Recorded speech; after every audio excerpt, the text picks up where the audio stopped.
Welcome, air signs, to the Sun and Moon Tarot. Today we will find what is good and what is hidden.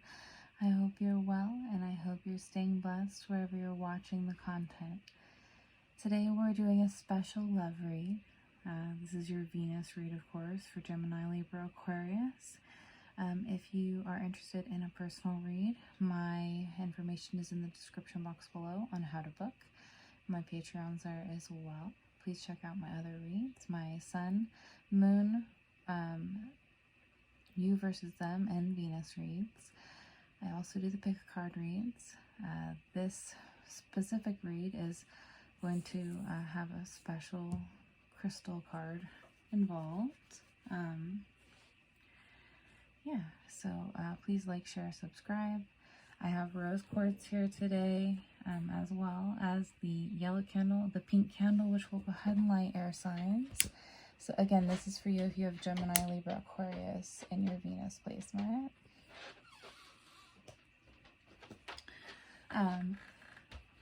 Yeah, check out the other reads if you're interested. Check out my channel. And we'll go ahead and get into it today, air signs. The typical Rider-Waite deck for me will be your read, but we will go over our, I do the pick a card reads with these crystal cards. Today I decided to include not only my physical rose quartz, but the actual card as well, and my love reads. So the take care of your heart card, right? Rose quartz is love in rock form. Who needs it? The overly self-critical, sentient spiritual beings who love deeply, those in the healing arts, or those who want to be. When to use it? When you feel like you always have to be the one to have it all figured out, to work the hardest, to hold it all together for everyone else.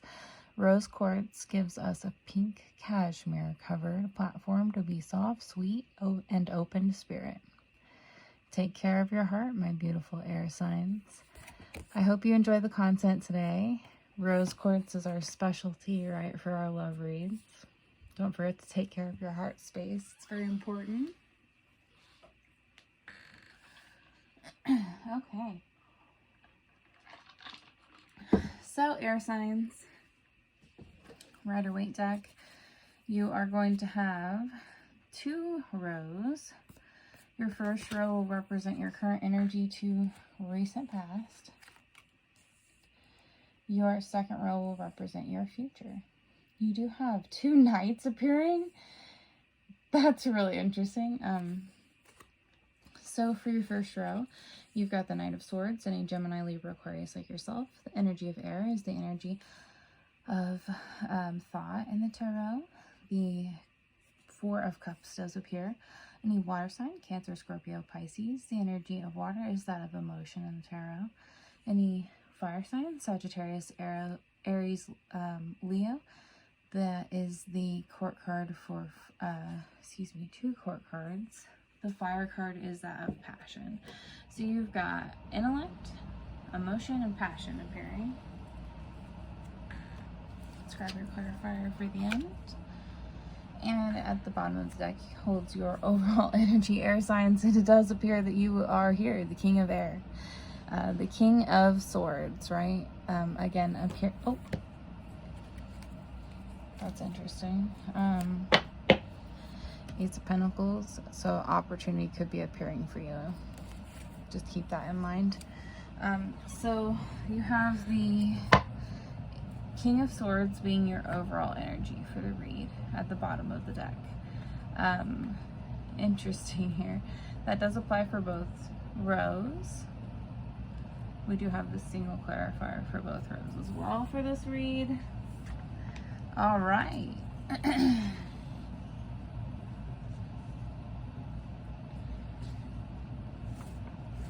The King of Swords represents head over heart, truth, and discipline. He really is the king of thought, the king of understanding logic, right?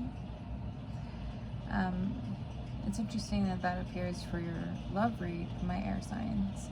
The Knight of Swords is the second court card of air to appear. He represents action, impulsiveness, and defending beliefs. The Four of Cups is an interesting emotional card to appear. It's apathy, contemplation, and disconnection. You have finally the Knight of Wands, a court card for fire, the energy of action, adventure, and fearlessness. So through some form of action in your love life, right, you're recognizing some sort of truth. It might be how you feel about things logically and how others feel about things logically, which is leading to you to feel kind of like apathetic, not being emotionless, not giving up, like not falling into depression, just simply being disconnected and kind of confused over something that really mattered to you in your recent past current energy. And you having to overcome it with like major action, passionate and logical action towards kind of like a new place where your heart can be safe for whatever lesson you learned, whatever truth you found that led to you having to defend your beliefs, potentially in your love life. You're kind of just going through it and recognizing how to overcome it, would seem. I'm sorry that kind of is your path at that point in time for your recent past to current energy. You do have the Wheel of Fortune appearing, Spirit card, the Eight of Swords, and the Temperance card. Beautiful. So we went over air with the swords here, but Spirit Major Arcana is appearing. The Wheel of Fortune is a beautiful card. It does represent fate, karma, destiny, fortune, and cycles. So as you're learning these lessons, right, you're learning why you had to defend your beliefs, why you got into this apathetic place, why you had to take action. In your future, you will come to an understanding here with that kind of wheel taking place and turning in your favor. The Eight of Swords is interesting that it appears here. In your future, it's imprisonment, entrapment, and self-victimization. I usually, as a reader, like to point out this card, especially with where it's at.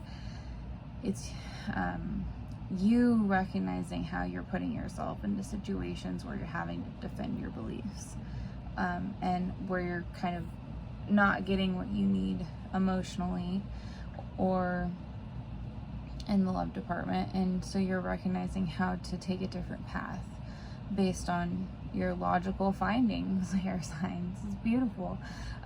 So what I mean here is in between the Wheel and Temperance. Temperance could be any Sagittarius in your life. The Temperance card does represent middle path, patience, and finding meaning. You truly understanding this behavior logically, but also your ancestors, your spirit guides, you as a spirit are understanding how kind of karma works and how you can put yourself into situations where you don't get the outcome you deserve.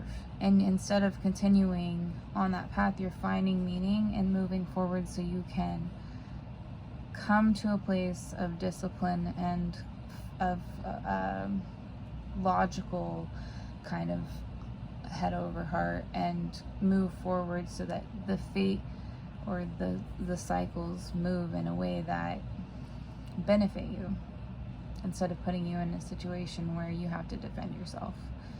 Let's find what your clarifying card is. Oh, beautiful. Spirit card. The Empress is the Queen of all queens. She does represent beauty, fertility, nurturing, luxury, and creativity. She's your final card. She's spirit speaking. So my divine feminine,